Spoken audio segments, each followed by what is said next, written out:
ভেন্ডিগুলো দিয়ে মজার একটি ভাজি বানাবো আজকে। চলুন মূল রান্নায় চলে যাই। অল্প পরিমাণ তেল দিয়ে দিব, রসুন কুচি আর পেঁয়াজ কুচি দিয়ে দিব, অল্প কিছু কাঁচামরিচ ফালি দিয়ে দিব। এগুলোকে নেড়ে চেড়ে ভেজে নিব।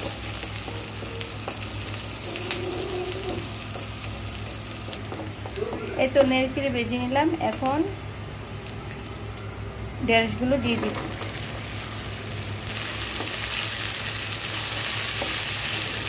ভালোভাবে এগুলো ভেজে নিব।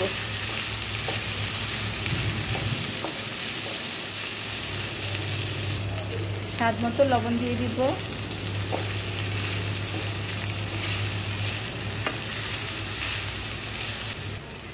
সামান্য হলুদের গুঁড়া দিয়ে দিব। এটা অপশনাল, চাইলে দিতে পারবেন, ভাজির কালারটাও সুন্দর আসে।